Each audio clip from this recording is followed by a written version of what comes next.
Vamos direto ao assunto. A situação do ex-presidente Jair Bolsonaro agora em meados de 2025. Tá bem complicada, né?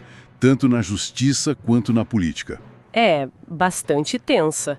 A gente tem aqui informações de várias fontes, né? Sobre os processos, as últimas medidas do Supremo, do STF e o impacto disso tudo. Exato.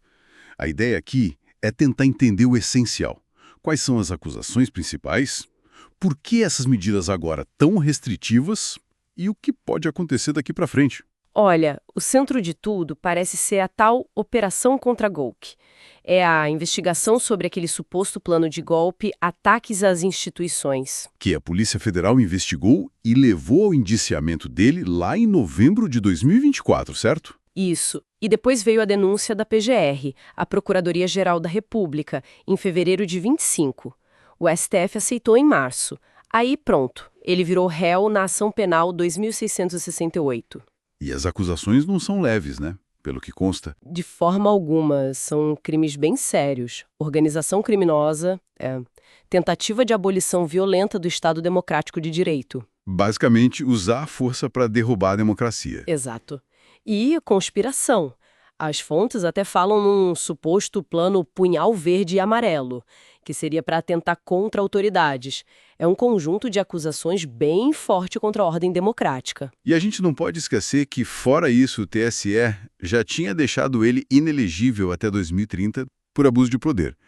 Mas o que deu o que falar mesmo agora, em julho, foram as novas medidas do ministro Alexandre de Moraes, né? Sim, foram medidas bem, digamos, drásticas. Uso obrigatório de tornozeleira eletrônica 24 horas por dia, 7 dias por semana. Uma tornozeleira num mês presidente. Isso é inédito aqui no Brasil. Completamente inédito. E tem mais. Recolhimento em casa à noite e nos fins de semana. E proibição de usar redes sociais e de falar com outros investigados ou diplomatas estrangeiros. Nossa, mas o que justifica essa intensidade toda, antes mesmo de um julgamento final? Bom, a justificativa oficial do STF nos documentos é que haveria um risco real de fuga e também uma suposta tentativa dele de articular um asilo diplomático fora do país. Fuga? Asilo? É o que consta nas investigações. Mencionam até contatos internacionais nesse sentido e um possível apoio de figuras como Donald Trump. Isso tudo teria aumentado o alerta sobre a chance dele tentar sair do Brasil. Entendi. E além dessas restrições pessoais, teve também busca e apreensão recente, não é? Teve sim. A PF fez buscas na casa dele e na sede do PL, o partido dele. Apreenderam dinheiro, eletrônicos, buscando mais provas, né? Imagina a reação. Como é que o cenário político recebeu essa notícia? Foi um barulho enorme. Bolsonaro e os aliados, claro, falaram em perseguição política, tentaram mobilizar a base de apoio deles. E dentro do partido dele, o PL? Aí gerou tensão. Uma divisão sobre como reagir se apoiam incondicionalmente ou não. Porque apesar de tudo, né, inelegível, agora monitorado, ele ainda tem muita influência na direita. E essa tensão saiu do mundo político e foi para as ruas, para os embates com outros poderes. Com certeza. A gente viu manifestações de apoio, mas também muitas críticas ao STF. Isso só joga mais lenha na fogueira da polarização que já existe no país, né? Fica esse ciclo. E isso vazou para fora do Brasil também, imagino. Teve repercussão internacional. E como?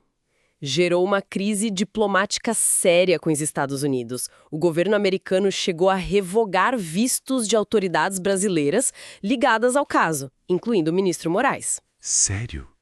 Revogação de vistos? Sim. E o Trump, por outro lado, manifestou apoio público ao Bolsonaro.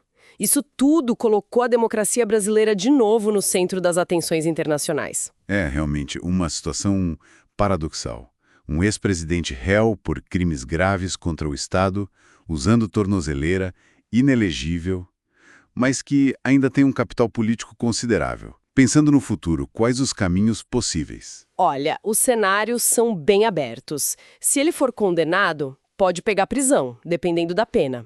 Mas se for absolvido ou tiver uma pena mais leve, talvez consiga manter alguma influência, mesmo que indireta. E para o Brasil como um todo, o que isso significa?